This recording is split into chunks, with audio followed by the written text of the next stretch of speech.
इसमें रचनात्मक लेखन के अंतर्गत हमने पहले तो जनसंचार माध्यम के विषय में हमने आपको थोड़ा उसमें बताया, और यहाँ पर रचनात्मक लेखन के अंतर्गत इसमें आपको हमने आलेख बताया। आलेख के अंतर्गत आपको उसमें कुछ अन्य अभ्यास के लिए कुछ प्रश्न भी बताए, जो लगभग ऐसा होता है कि पहली परीक्षाओं में आते हैं, वो थोड़े प्रश्न उसी प्रकार से आपके सामने बताते हैं। तो इसमें हमने बाढ़ से जूझते गांव विषय पर एक आलेख बताया था, और अन्य वर्तमान शिक्षा संस्थानों में गुरु शिष्य के परंपरागत आदर्श संबंधों में हो रहे ह्रास पर चिंता व्यक्त करते हुए एक आलेख भी आपको हमने दिया था। तो इस प्रकार से यहाँ पर और आलेख भी हैं, वो भी आपको हम बताएंगे। इस तरह से आज हम आपको रचनात्मक लेखन के अंतर्गत आज हम आपको फीचर के विषय में बताते हैं। फीचर किस प्रकार से होते हैं, और इसमें फीचर के अंतर्गत अब हम देखते हैं मूलतः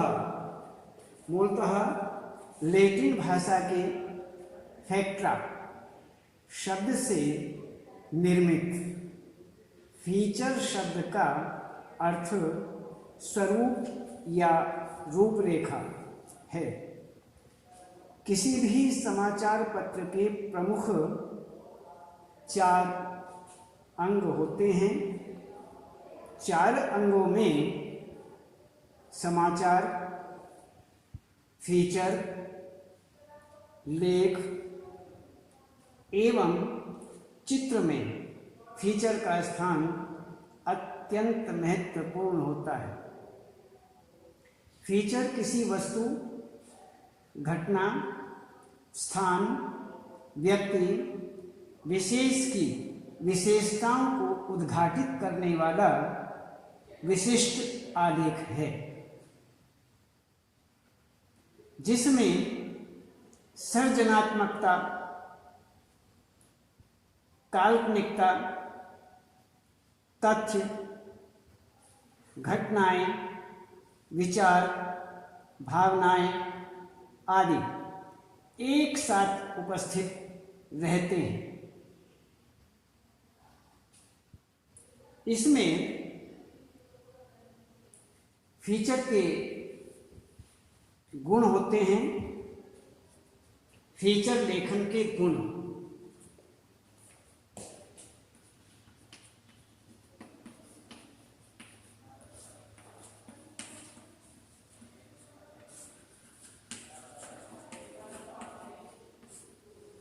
फीचर लेखन के यहाँ पर ये गुण बताए जाते हैं। इसमें इस प्रकार से क्या क्या देखते हैं। एक श्रेष्ठ फीचर लेखन के निम्नलिखित गुण होते हैं।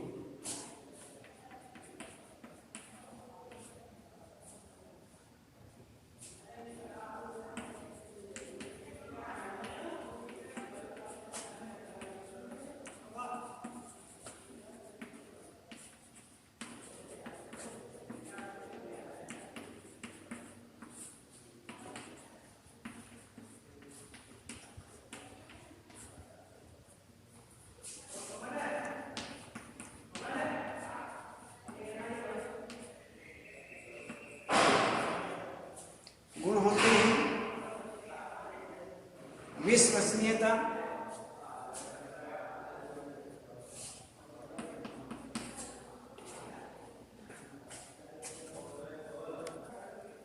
इसमें एक श्रेष्ठ फीचर लेखन के निम्नलिखित गुण होते हैं। कौन कौन से? विश्वसनीयता,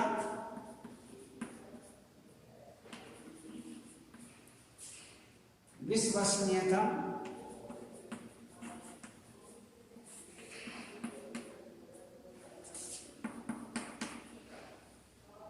सरलता एवं सहजता,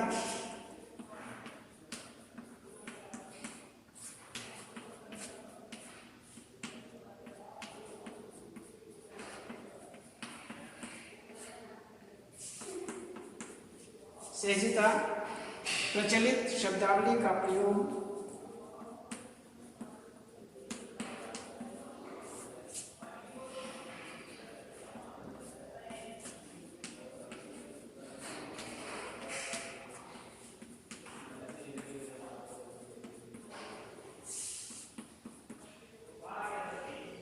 रोचकता एवं संक्षिप्तता,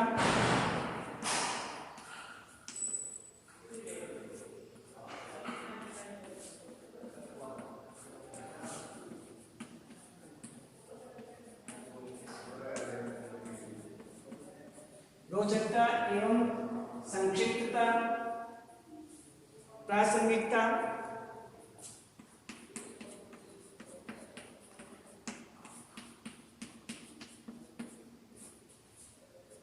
प्रासंगिकता। तो इस प्रकार से यहाँ पर ये हुआ विश्वसनीयता, सरलता एवं सहजता, प्रचलित शब्दावली का प्रयोग, प्रासंगिकता, ये सब फीचर के अंतर्गत आते हैं। तो हम हर तरह से इसकी श्रेष्ठता सिद्ध करने के लिए इनका ध्यान रखते हैं। तो फीचर लेखन के गुण इस प्रकार से हैं। ये श्रेष्ठ फीचर लेखन के गुण माने जाते हैं। इसमें विश्वसनीयता होनी चाहिए, सरलता होनी चाहिए, सहजता होनी चाहिए, सरसता होनी चाहिए, प्रचलित जो शब्द हैं उन शब्दावली का प्रयोग होना चाहिए, रोचकता होनी चाहिए और संक्षिप्तता होनी चाहिए, संक्षिप्त होना चाहिए और प्रासंगिक होना चाहिए, प्रसंग से लिप्त होना चाहिए, प्रसंग युक्त होना चाहिए। तो इस प्रकार से ये हमारे सामने फीचर के गुण माने जाते हैं। तो फीचर के गुण के बाद हम फीचर के उद्देश्य देखते हैं।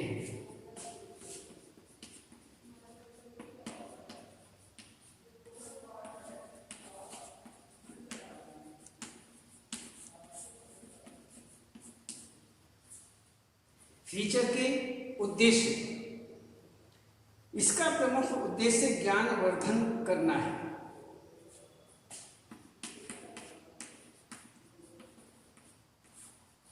इसका प्रमुख उद्देश्य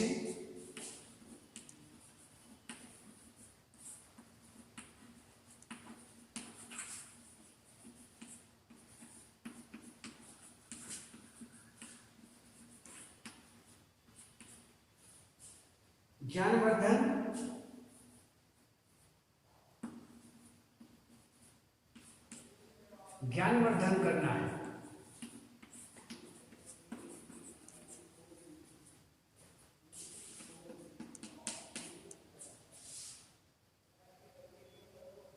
यह है पाठकों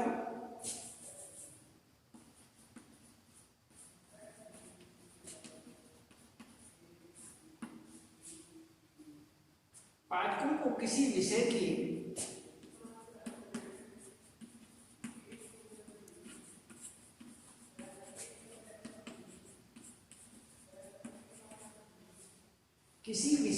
गहनता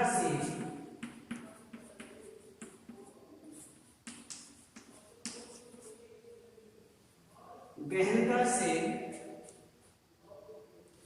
परिचित कराता है।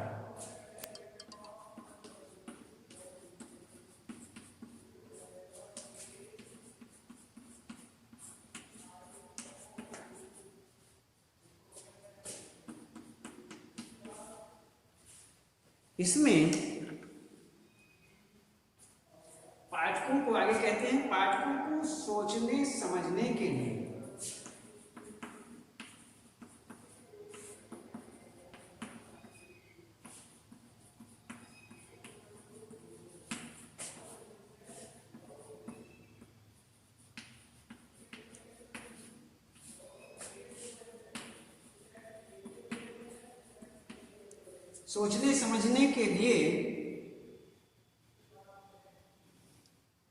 प्रेरित करता है।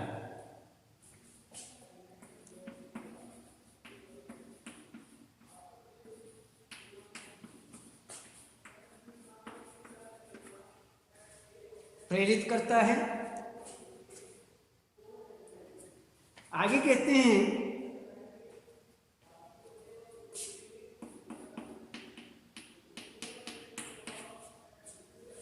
पाठकों का ज्ञानवर्धन, पाठकों के ज्ञानवर्धन करने के साथ साथ उनका मनोवैज्ञानिक स्तर पर मनोरंजन भी करता है।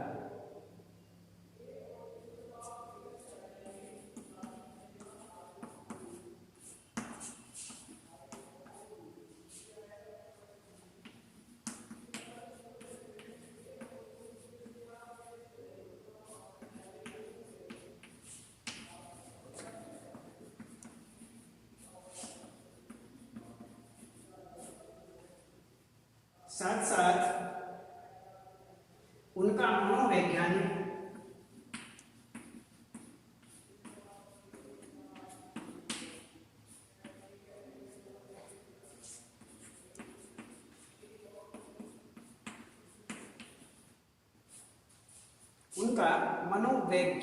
स्तर पर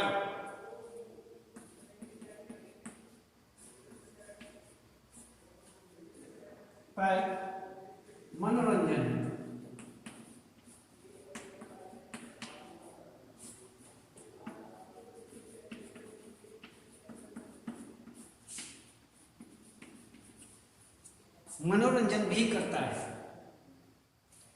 तो इसमें फीचर के उद्देश्य जो हैं वो इस प्रकार से होते हैं। इसका प्रमुख उद्देश्य ज्ञान को बढ़ाना होता है, ज्ञानवर्धक करना है,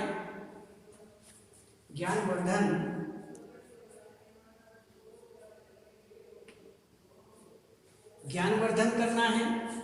यह पाठकों को किसी विषय की गहनता से परिचित कराता है।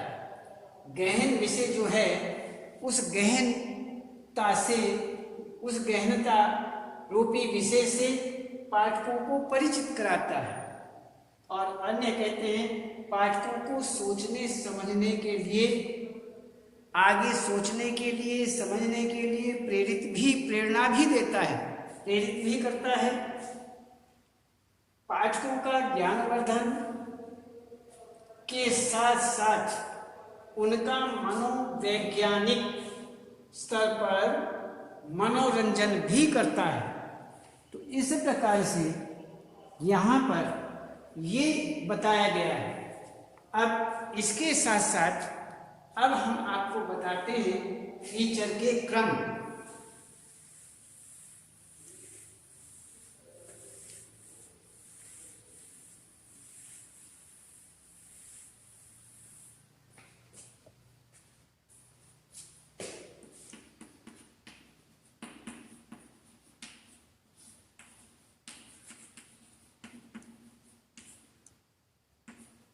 फीचर के क्रम, फीचर लेखन का क्रम निम्नलिखित है।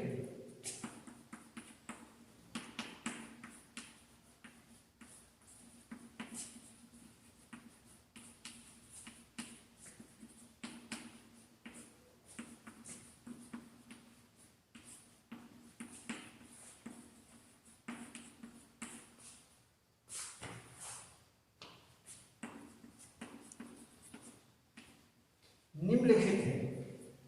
कैसे? शीर्षक,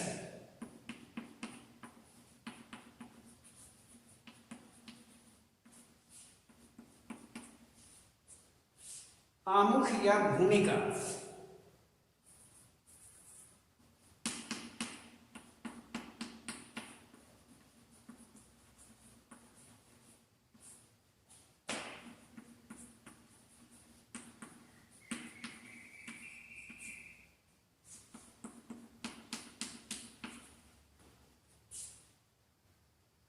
विषय का विस्तार या विवेचन।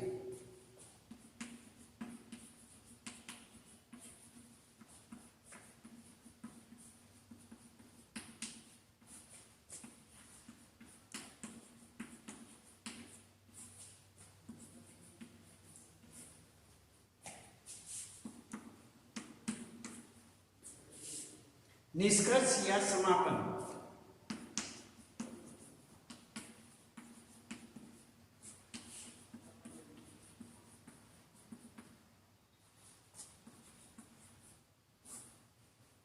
समापन ये हुआ हमारा फीचर का क्रम। इसमें फीचर के क्रम के अंतर्गत फीचर लेखन का क्रम इस प्रकार से बताया जाता है, निम्नलिखित है। पहला, शीर्षक। दूसरा, हमें अच्छी प्रकार से शीर्षक लिखना चाहिए, और जो शीर्षक है उसके बाद उसकी भूमिका, आमुख या भूमिका एक ही बात है। तीसरे नंबर पर विषय का विस्तार या विवेचन होना चाहिए। विषय का जो विस्तार है, उसकी विवेचना है, वह होनी चाहिए। उसके बाद उसका निचोड़ होना चाहिए, निष्कर्ष होना चाहिए, अर्थात समापन होना चाहिए। तो निष्कर्षता जो है, निष्कर्ष भी या समापन, ये फीचर लेखन का क्रम माना जाता है। तो इसके अंतर्गत हमें फीचर लिखना चाहिए। तो यहाँ पर इसके बाद हम इसे आगे देखते हैं, फीचर के तत्व।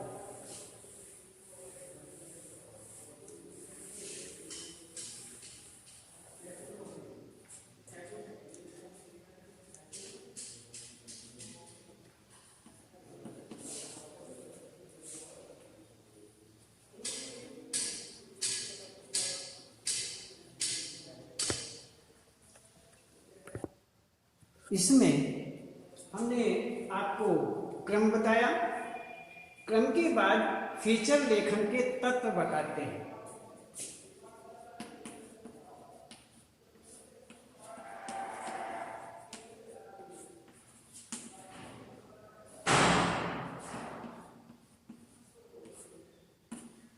फीचर लेखन के तत्व, किसी भी फीचर लेखन के निम्नलिखित तत्व होते हैं।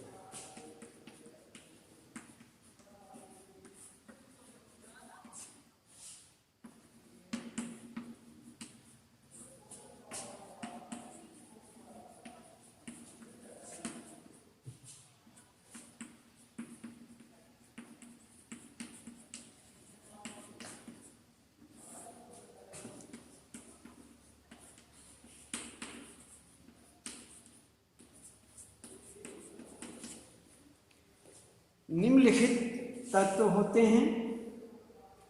इसमें पहला, कल्पना।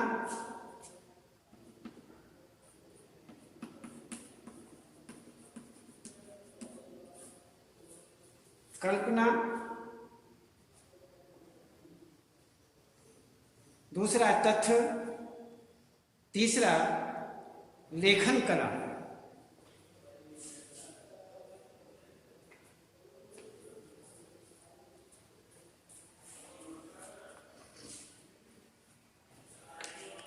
इसमें कल्पना विषय का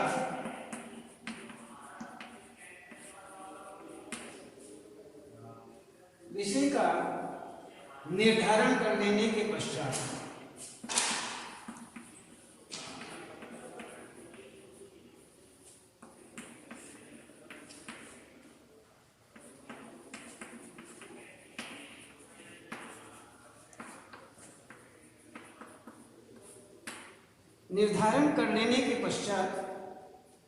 फीचर लेखक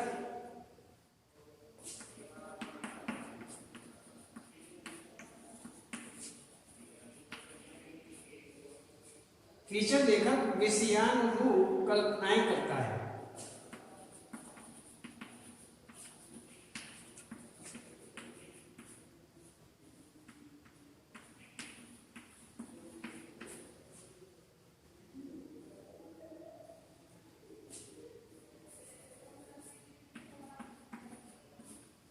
विषय के अनुरूप कल्पनाएं करता है।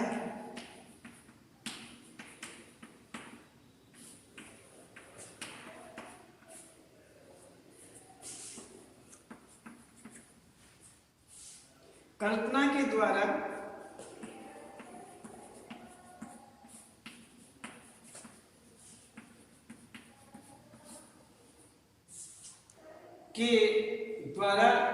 कुछ नया एवं मौलिक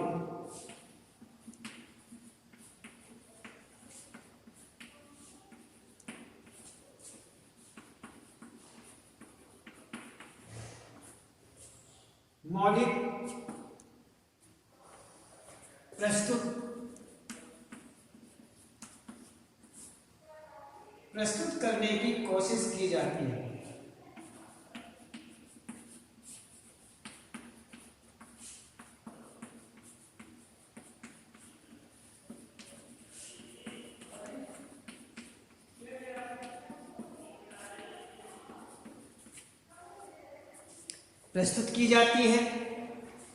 इसमें किसी भी फीचर लेखन के निम्नलिखित तत्व माने जाते हैं। कल्पना, विषय पर निर्धारण कर लेने के पश्चात फीचर लेखक विषय के अनुरूप कल्पनाएं करता है। कल्पना के द्वारा कुछ नया एवं मौलिक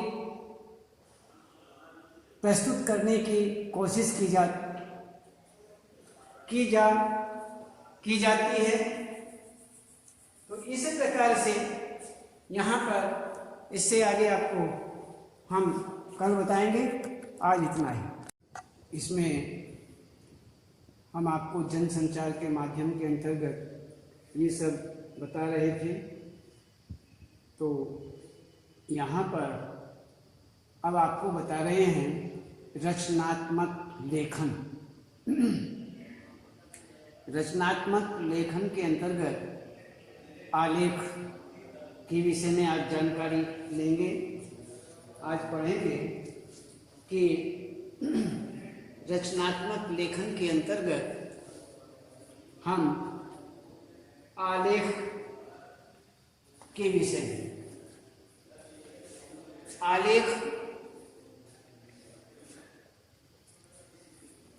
आलेख गद्य लेखन की एक विधा है। आलेख वैचारिक गद्य रचना को कहते हैं।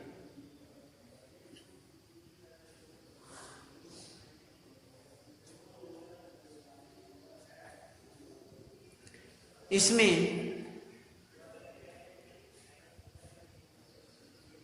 किसी विषय विशेष पर आलेख के अंतर्गत किसी विषय विशेष पर विचारों की श्रृंखलाबद्ध, तर्कपूर्ण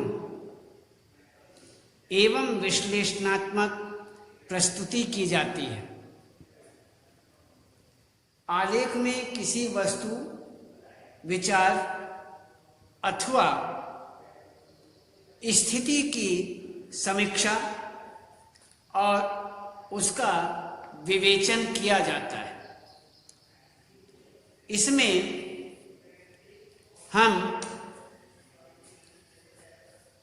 सबसे पहले इस बात को ध्यान रखते हैं कि आलेख लिखने हेतु ध्यान रखने योग्य बातें किस प्रकार की, कौन कौन सी हैं, जो कि हमें आलेख लिखते समय उनका विशेष रूप से ध्यान रखना चाहिए। तो इस विषय में हम देखते हैं कि आलेख में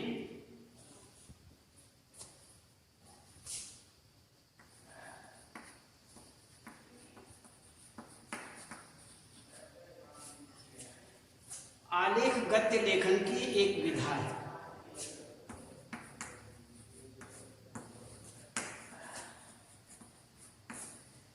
गद्य लेखन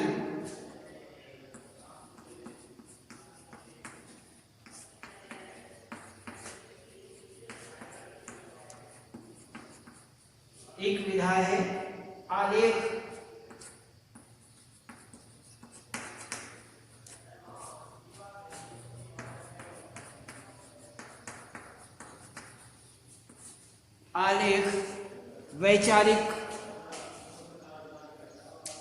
आलेख वैचारिक गद्य रचना को कहते हैं।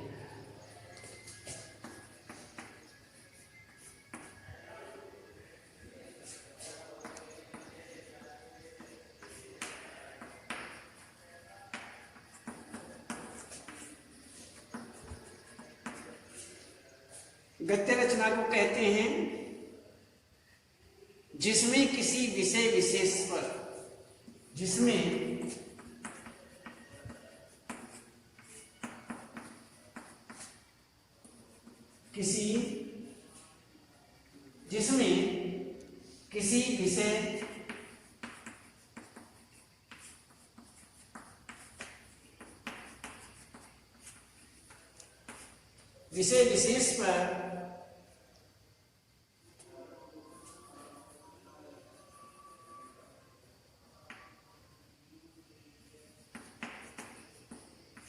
किसी विषय विशेष पर विचारों की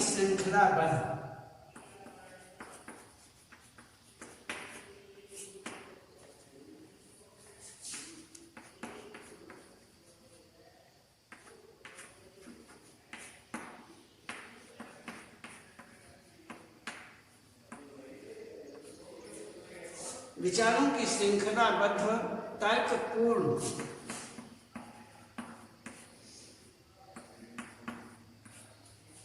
तर्कपूर्ण एवं विश्लेषणात्मक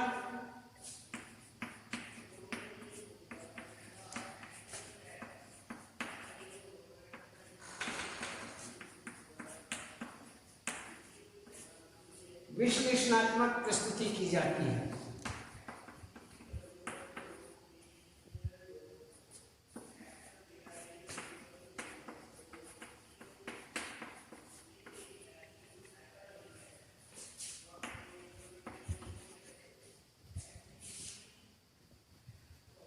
आलेख में किसी वस्तु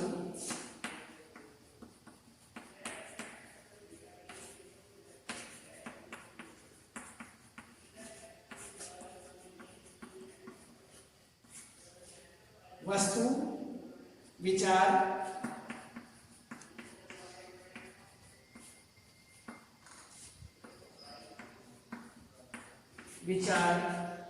घटना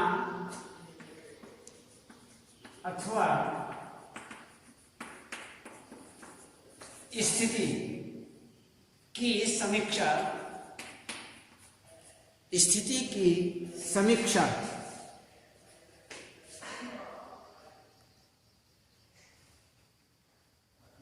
स्थिति की समीक्षा एवं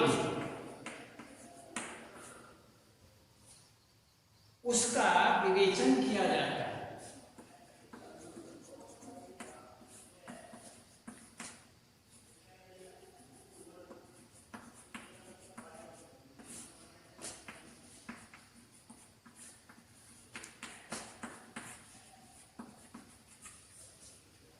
ये यहाँ पर आलेख गद्य लेखन की एक विधा है।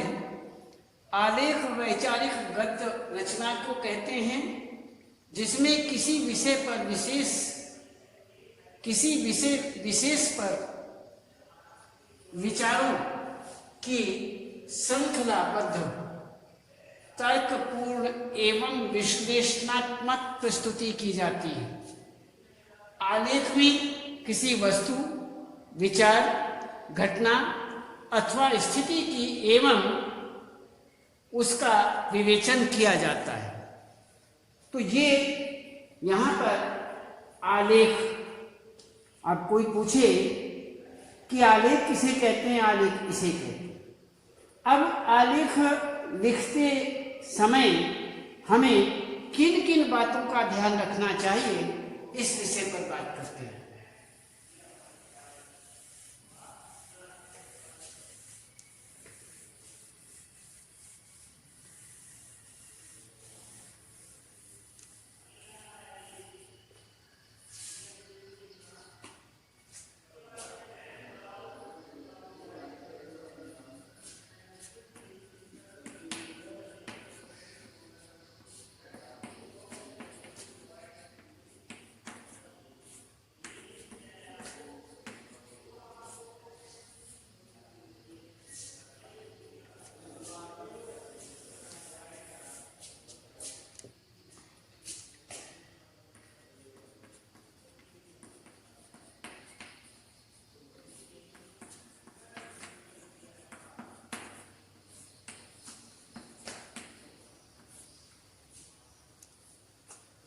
लिखते समय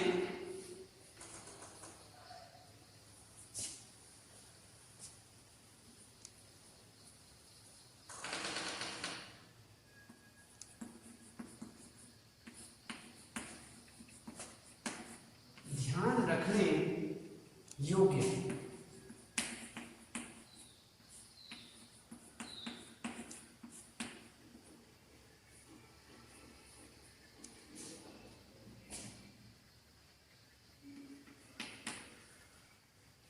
आलेख लिखने वाले व्यक्ति का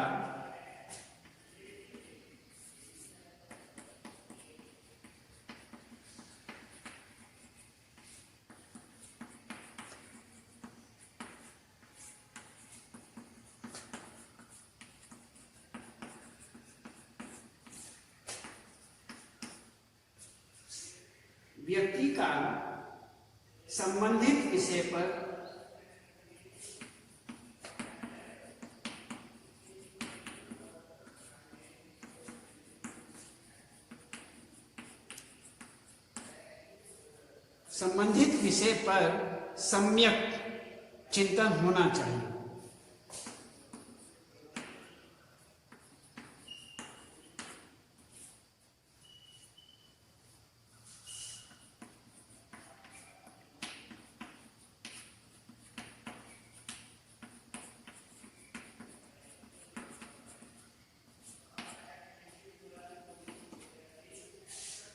आगे कहते हैं कि आलेख से जुड़े तथ्यों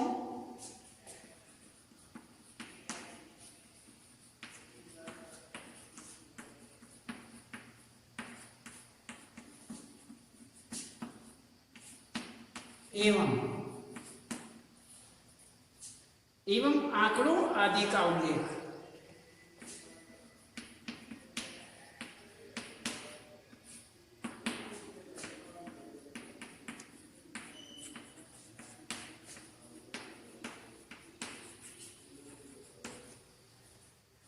आंकड़ों आदि का उल्लेख पूर्ण स्पष्टता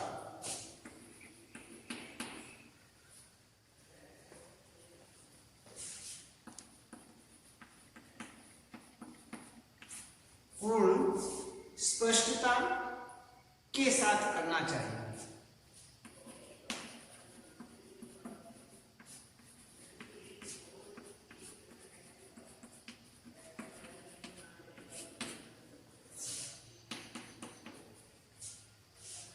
आलेख लिखने हेतु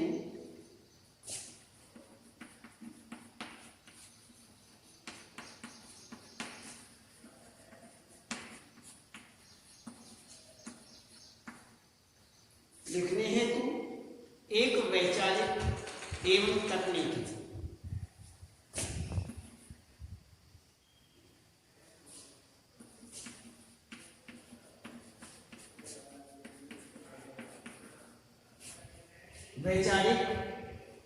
एवं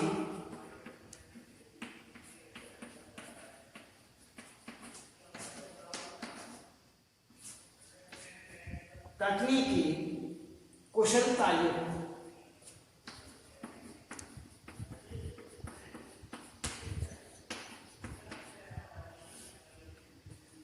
युक्त भाषा का प्रयोग करना चाहिए।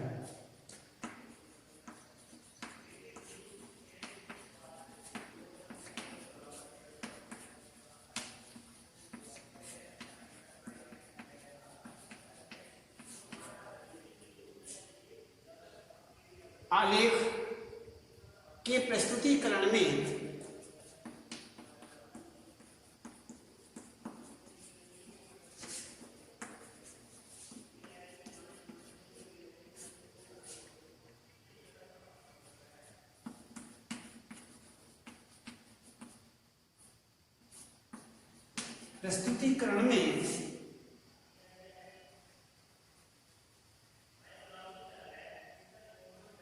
भ्रामक एवं संदिग्ध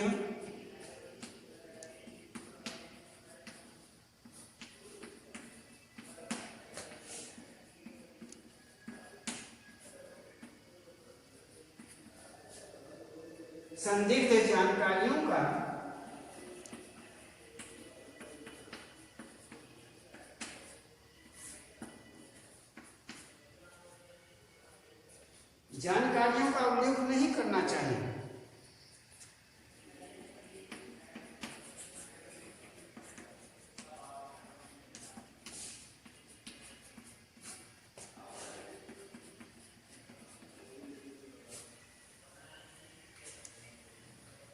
आलेख की भाषा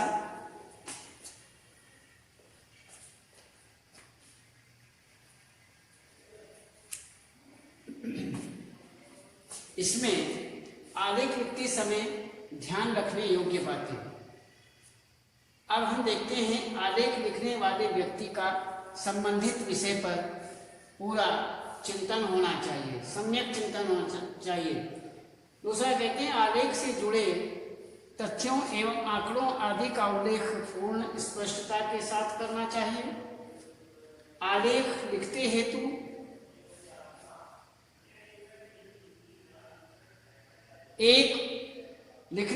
एक वैचारिक एवं तकनीकी कुशलता युक्त भाषा का प्रयोग करना चाहिए। आगे कहते हैं कि आलेख के प्रस्तुतिकरण में भ्रामक एवं संदिग्ध जानकारियों का उल्लेख नहीं करना चाहिए। आगे कहते हैं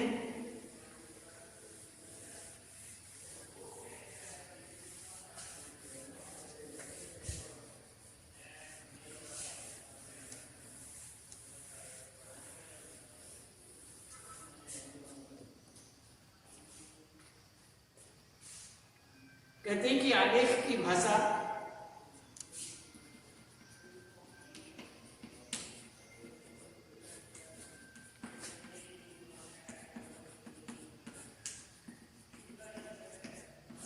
सरल, सहज एवं रोचक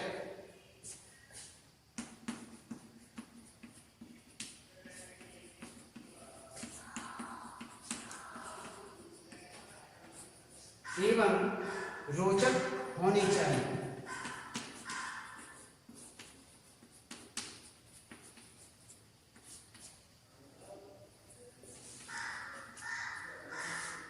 आलेख का आमुख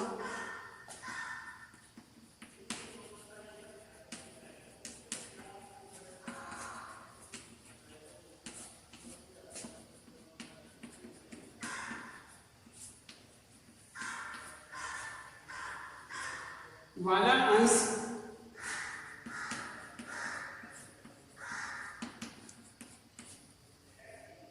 तथा समाप्ति वाला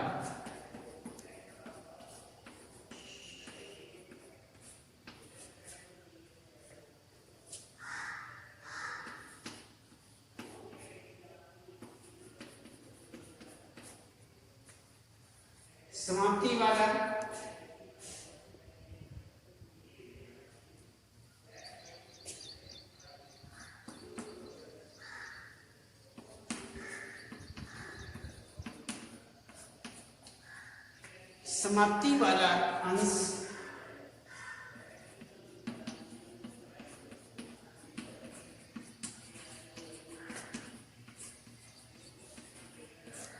निष्कर्ष परक होना चाहिए।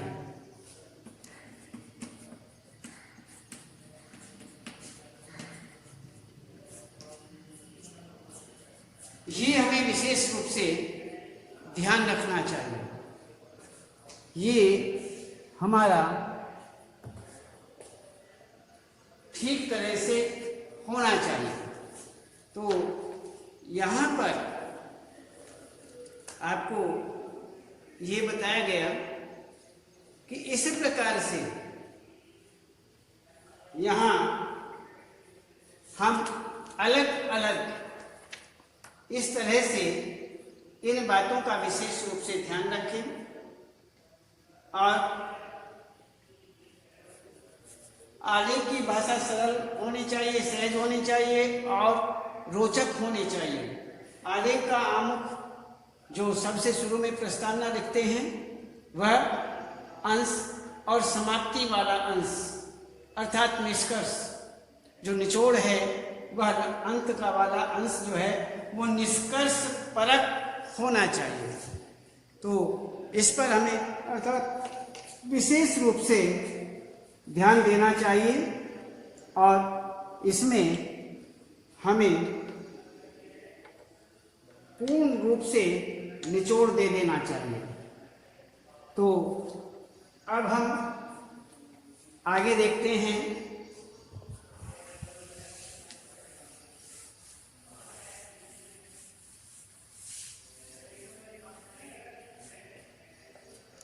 हम आपको एक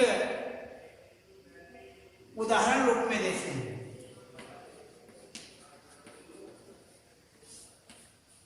उदाहरण ध्यान से देखना। बाहर से जूझते गांव,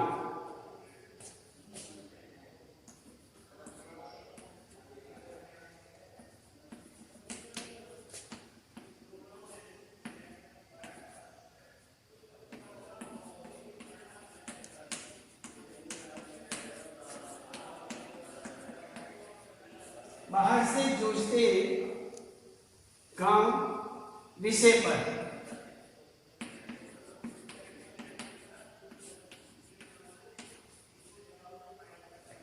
एक आलेख लिखिए।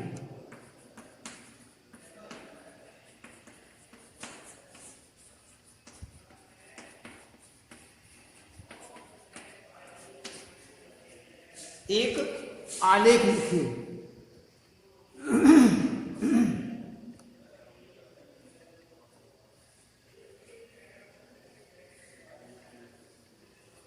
अब इसमें बाहर से जूझते गांव,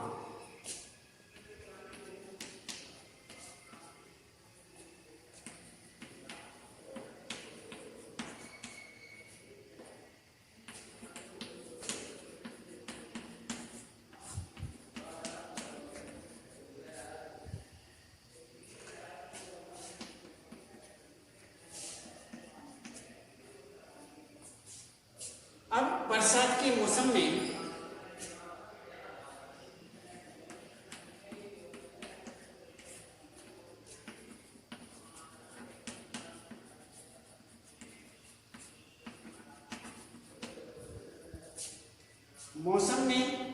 जब नदियों के जल स्तर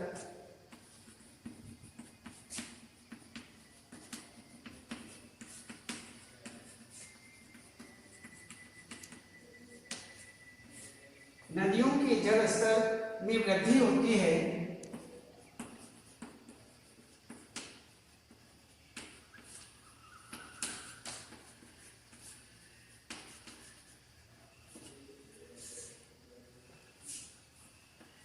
तब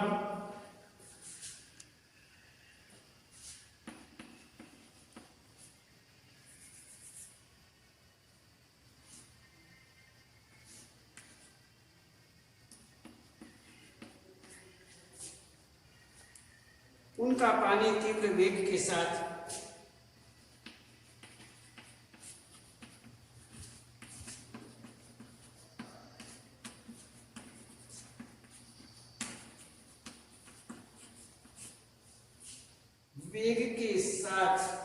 निचले इलाकों में भर जाता है।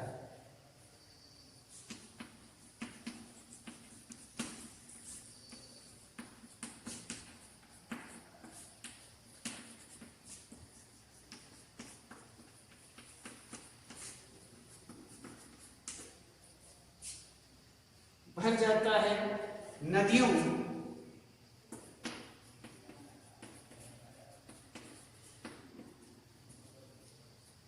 नदियों के आसपास के क्षेत्रों में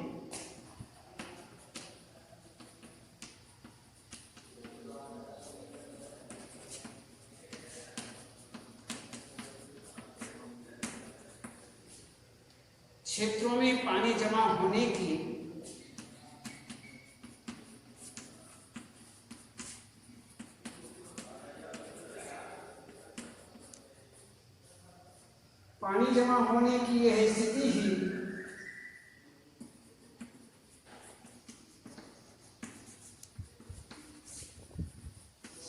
स्थिति ही बाढ़ कहलाती है।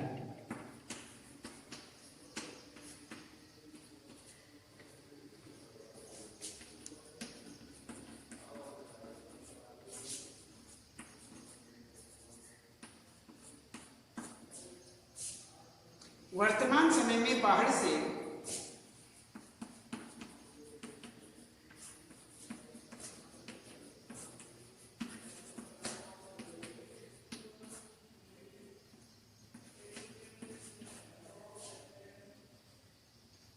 सबसे ज्यादा समस्या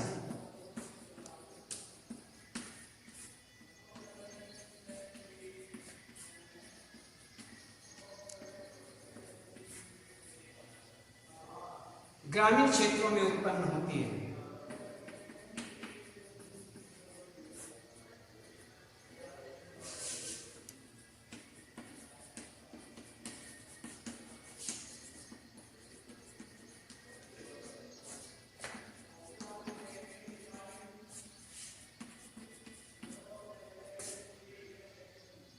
बाढ़ से चारों ओर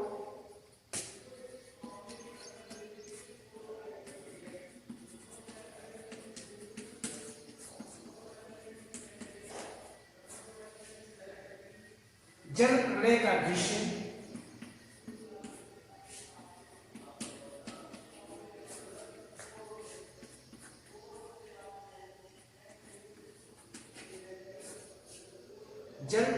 दृश्य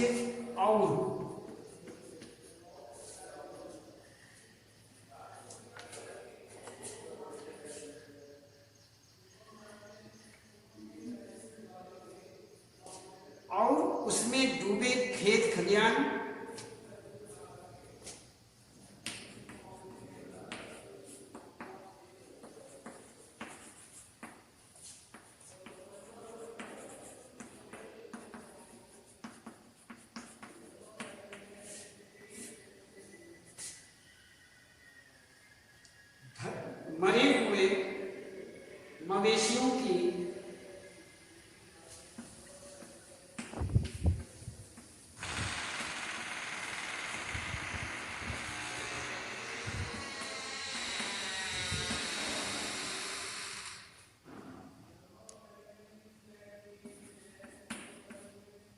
मरे हुए मवेशियों की डूबती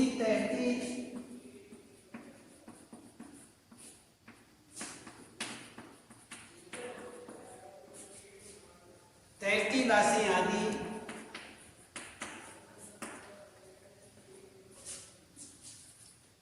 बाढ़ से जूझते गांव।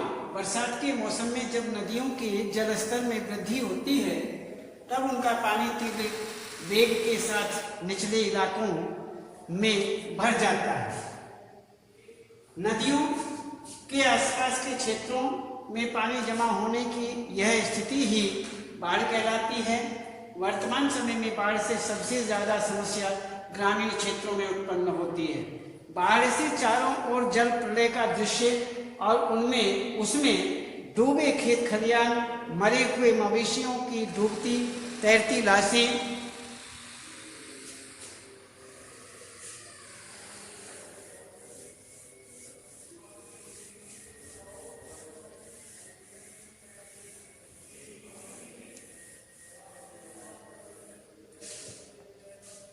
मवेशियों की डूबती तैरती लाशें आदि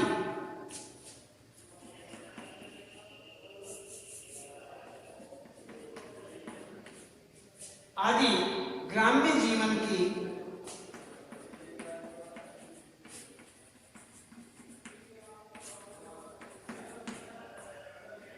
त्रासदी का वर्णन करती हैं।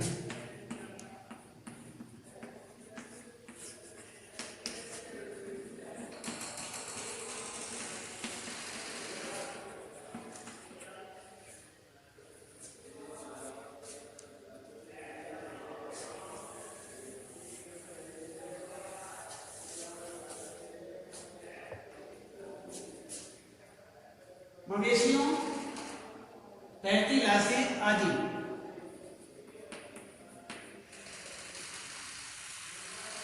आदि ग्राम्य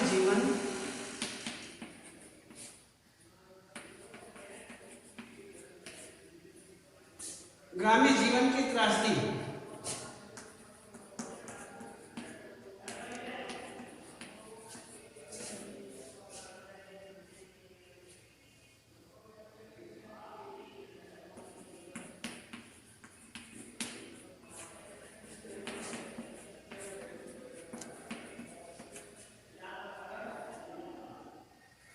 गांव में अधिकतर लोगों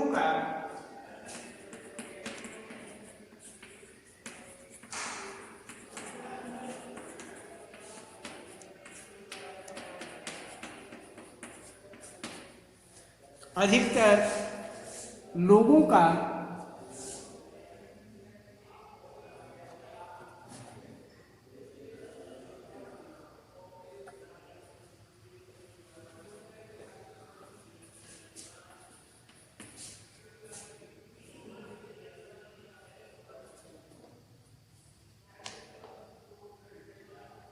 घर व जीवन कृषि पर आश्रित होता है।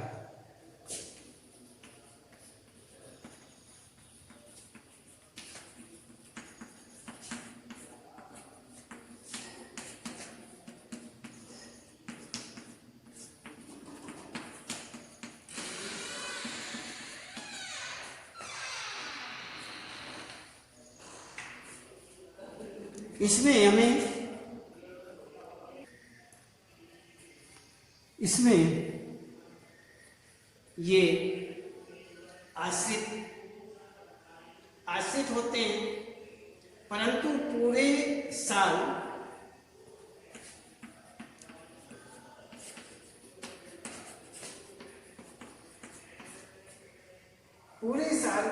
का श्रम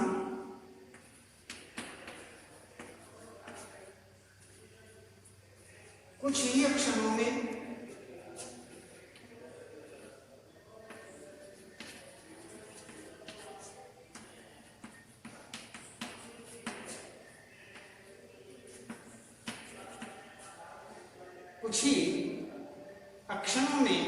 पहाड़ की चपेट में आकर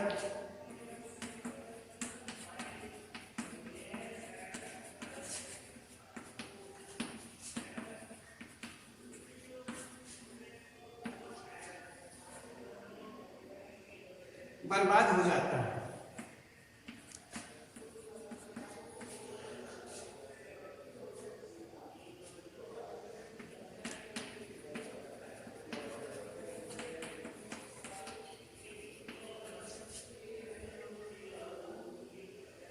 बाढ़ के कारण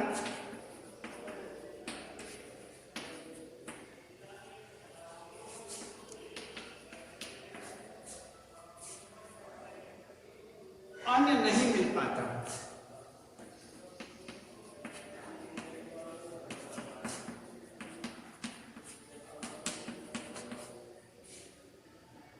और न जाने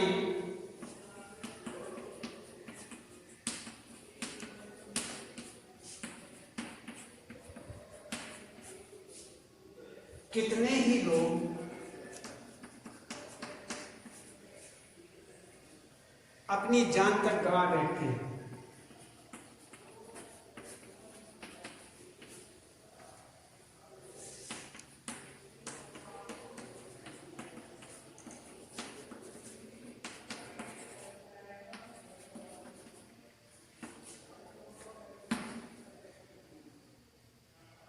किसान अधिकतर मात्रा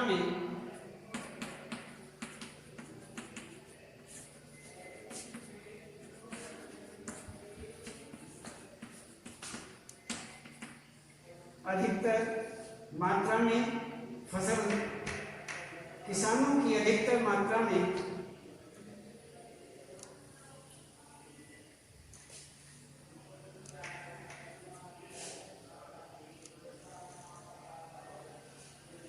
किसान अधिक मात्रा में फसल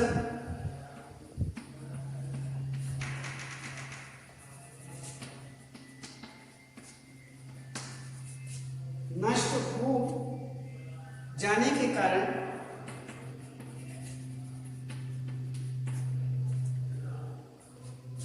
आत्महत्या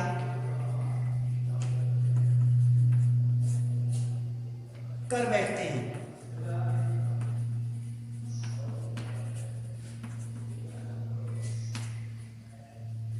आज तक सुझाए गए बचाव के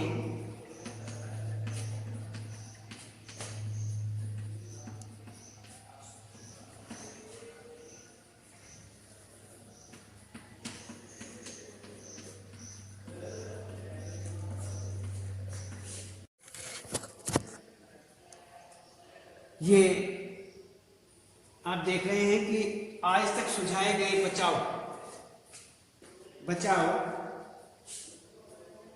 सुझाए गए बचाव के कारण अस्थायी उपायों में सबसे प्रभावी उपाय राष्ट्रीय स्तर पर सभी नदियों को एक दूसरे से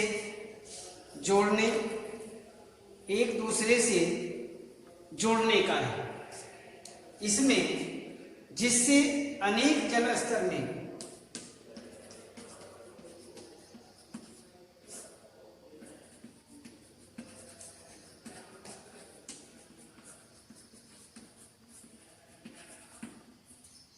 जल स्तर में असमान वृद्धि न हो।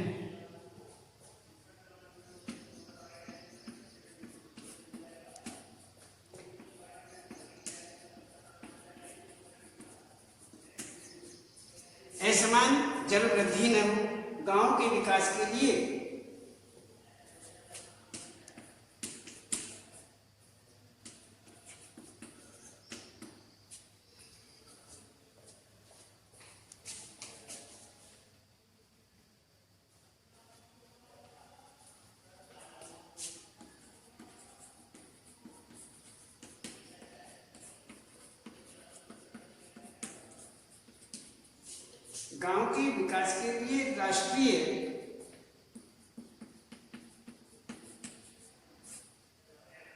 राष्ट्रीय स्तर पर ऐसे समाधान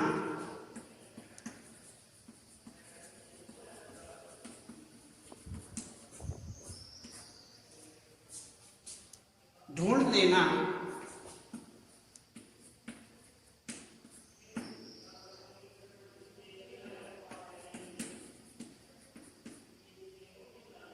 हितकर सिद्ध होगा।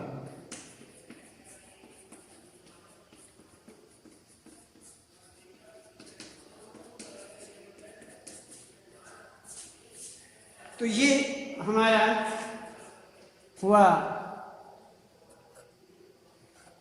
यहाँ पर इस प्रकार से इसे जोड़ने का है जिससे अनेक जलस्तर में असमान वृद्धि न हो और गांव के विकास के लिए राष्ट्रीय स्तर पर ऐसे समाधान ढूंढ लेना हितकर सिद्ध होगा। ये हुआ आपका आलेख उदाहरण और इसमें ध्यान रखें और फिर आगे बताएं।